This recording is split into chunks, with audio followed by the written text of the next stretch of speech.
Dave here with Blue Bears Games with another edition of $20 budget decks. This episode, Slivers.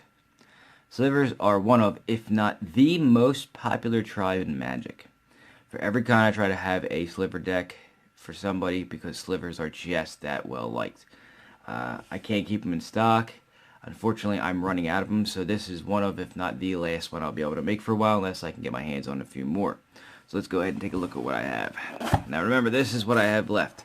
I ran out of Mana Weft Slivers, so I had to make this two colors, so it's only red-green. The previous one was actually red-green-white, but I'm out of Mana Wefts. When I get my hands on more, I'll make more. So, let's start off with Predatory Sliver. Every Sliver deck has to have this or Muscle Sliver or both. Just because it's your anthem, it's what makes your creatures bigger. Now, Slivers, the reason they're so popular is because of what they do. They all help each other. Every Sliver has an ability that helps all other Slivers. The original Slivers helped all Slivers on the board. Recently, they changed it up so that Slivers just help your own. I'm okay with that. I kind of liked it because I didn't like helping other people if they had Slivers too. So, we went with a couple of those. And then the Muscle Sliver, I went with two of those. Now, the reason why I split it up instead of having 4 of one or 4 of each is because I ran out. So, got to get more hands on more. So, you have essentially the same card here except for your Sliver creatures, all Slivers. So, you've got 4 anthems in the deck. There's more coming, but it's a way to boost up your creatures, so 4 of those. Quick Sliver. This one lets you basically play all of your Slivers at instant speed, so you can play them on your opponent's turn, you can play them in response to things. It just makes it so you can keep casting and casting no matter what phase of the game you're in. I got 2, 3, 4. Ground Shaker Sliver. He's a little expensive, but his ability is that you give all of your Slivers trample. It's important with all those anthems. I mean, you've got 4 of these that give you +1/+1, so, you know, they're getting pretty beefy. He himself is also a 5/5, so giving him trample, it helps you get more damage through. So I put 2 of those in. Spine Sliver, he's 2 to cast 2/2. If any Sliver is blocked, it gets +1/+1 until end of turn for each creature blocking it. In other words, it's almost like making them Muscle Slivers. So instead of being statically being a static ability that they get +1/+1, whenever they're blocked, they get +1/+1. So I went ahead and put 2 of those in there. Our 1 to cast for the deck is Striking Sliver. It's 1 to cast, and it gives all. It's a 1 to cast 1/1, gives all of your Slivers first strike. So you get to, you know, hit first, hit hard, hit quickly. I went ahead and I got a playset of those in there because there are 1-drop. You want them out on the board. Sure, it's redundant to have more than one, but, you know, a 1 to cast 1/1 first strike, and then follow that up by a 2 to cast that gives all of your creatures +1/+1, and essentially making both of them 2/2s that have first strike. Not bad. On second turn, by the way. The next one was Heart Sliver. It gives all of your... Yeah, I gotta explain this one. It gives all of your creatures, or all your Slivers, unaffected by summoning sickness. It's haste. Basically, it just gives all of your Slivers haste. So you can attack the turn they come into play. You can tap them for abilities. Again, if I had Mana Weft Slivers left, it would basically make it so you can tap all of them whenever they come into play immediately for mana, generating nice advantage there. The next one was Blade Sliver. I said that there were more anthem effects. This one's it's a half anthem. It's a 3 to cast 2/2, but it gives all your Slivers +1/+0 instead of +1/+1. So at least their attack gets bigger. I went ahead and got 2 of those in there. All right, here we go. Blade Sliver, 3 to cast 2/2. It gives all of your Slivers haste. The redundancy is that when creatures die, you kind of need, you know, to replace them. So I had to have a couple of different versions of the haste one, just because that's important. This is a purely just aggro deck, so you want to be able to attack the turn they come into play. So I put 2 of those. Actually, I put 4 of those in there. I thought I put 2. All right. Another Anthem style effect, Battle Sliver. It's a 5 to cast 3/3. Gives all your slivers +2/+0. Again, more attack. It's an anthem in the fact that it gives at least +2 to all of your offense.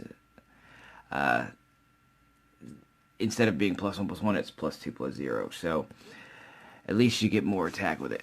I went ahead and put 4 of those in there. And the reason for that is, again, we are a pure aggro deck. Your whole point is to just kill your opponent. So that is the suite of slivers that we have. For spells, not a lot of them, but you know, they're helpful. Because I didn't have the mana weft slivers, and I couldn't ramp the deck any other way, I went with rampant growth to search your library for a slaying card and put it into play tapped, so you at least get a little bit faster of a start. And I went with 4 of those just to kind of get that going. Lead the Stampede. Look at the top 5 cards of your library. You may reveal any number of creature cards from among them and put the revealed cards into your hand. We are mostly creatures. That's what Slivers does. It just throws up on the board as many slivers as it can get. Lead the Stampede is more to help you get more into your hand. So you have an actual ability to hit 3 or 4 on this card. So while we're in green and we can't draw cards per se, this can help you. This actually can end up being better than most of the blue draw spells in the game. So especially in this style of deck.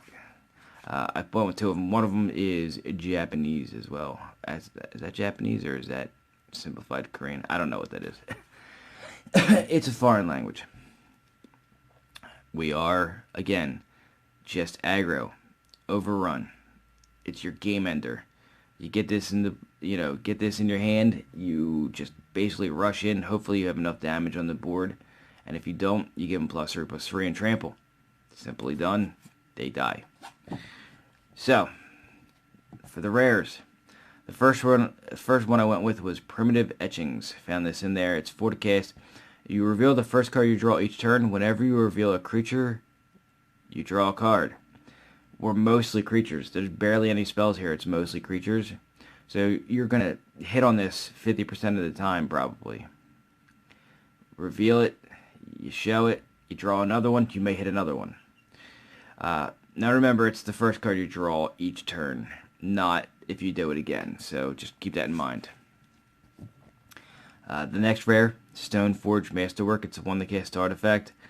Equipped creature gets +1/+1 for each other creature you control that shares a creature type with it. We are tribal slivers. We are many slivers, so you can possibly get up to 15/15 with this. I have done it in the past with this, so I went ahead and put that in there.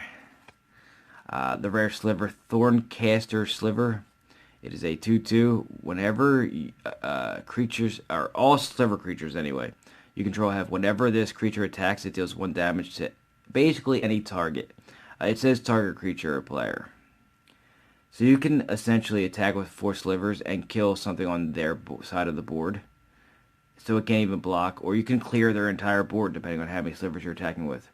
This is an important part of the deck just because it has control aspects to it where you can control what creatures are still alive on the board. The foil or special card for the deck, Megantic Sliver. It is ultra anthem. It says all slivers you control get +3/+3. That's a lot of beefiness. That's a lot of buffing. So for the most part, most of the creatures in here buff your own creatures. That's what slivers do. They do it better than any other tribe in the game. That's why they are one of the most popular in the game, if not arguably the most popular. Alright, so as far as the lands, my faux fetches, got 2 of them in there. And then a set of Gruul Guild Gates because we are red-green. And then the rest is just the basic lands. So there you have it. $20 budget deck, Slivers.